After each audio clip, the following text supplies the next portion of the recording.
I'd like to talk about the different ways of holding these flumies because it's different. The wooden shafted flumies have a friction fit, and the friction is necessary. Some people, my goodness, they've even glued them and they don't work. Why would they want to glue them? Well, they find that if they hold them wrong, the ball comes away from you have to pull quite hard. If they press too hard on the gong,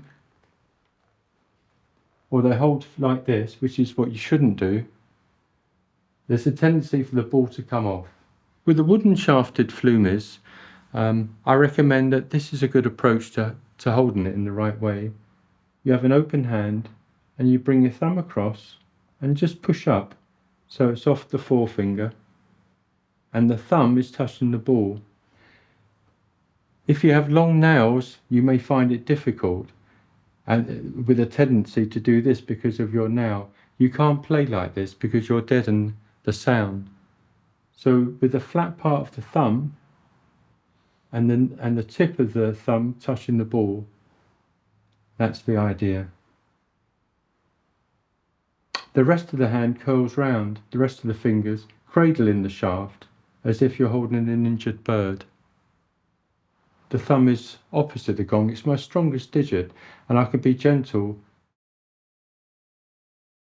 So you have your gong on your gong stand.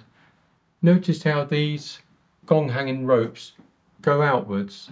This will really help with minimizing gong swing when you're playing with flumies.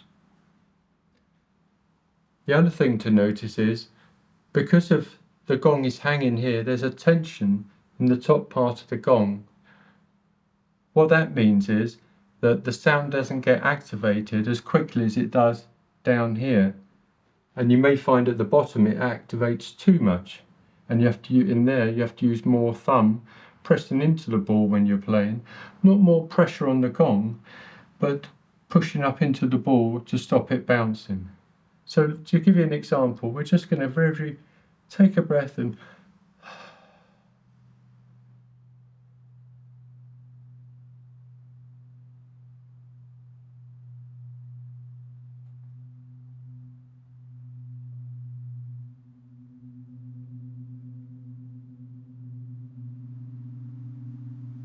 the sound is easier to activate down here than up there.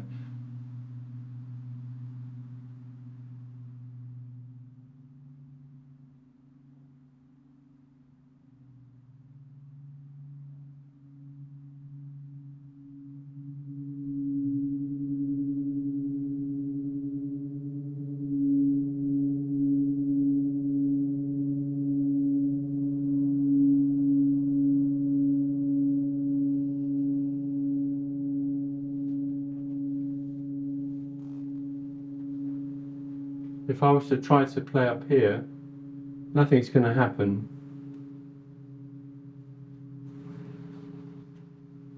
So the idea is not to play in one area, but to explore and find which area activates and you can dance with nicely, and to play in that area. That's a good starting place.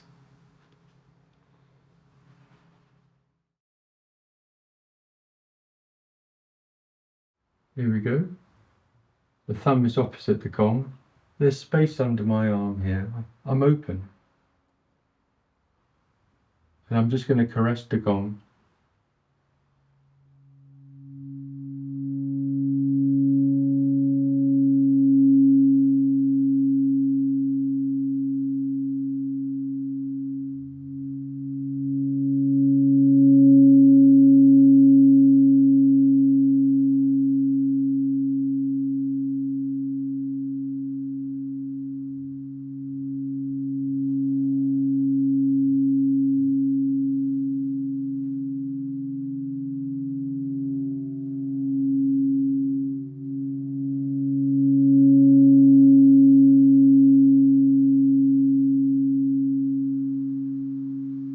Have some space before you play again.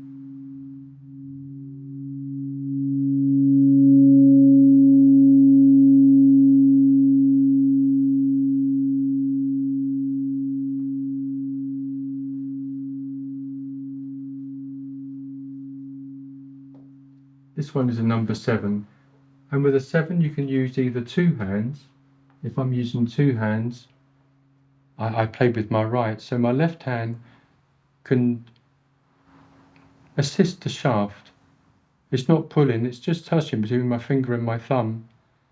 And if I'm playing downwards, there'll be this kind of movement. Notice the space under my arms. I'm not crunched up like this because I can't play. There's space, there's openness. Not in a rush for the sound. This is what it's like.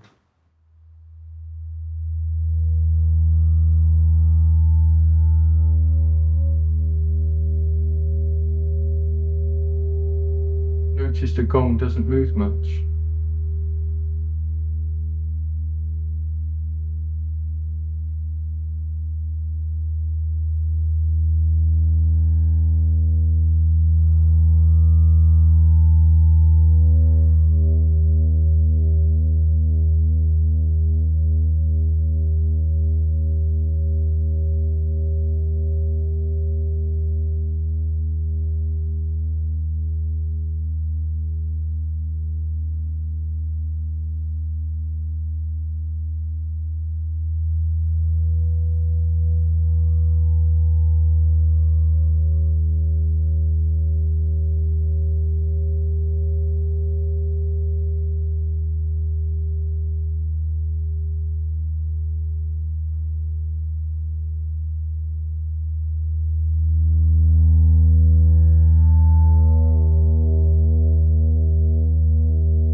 Give a lot of space in your playing and let the sound blossom. Have fun.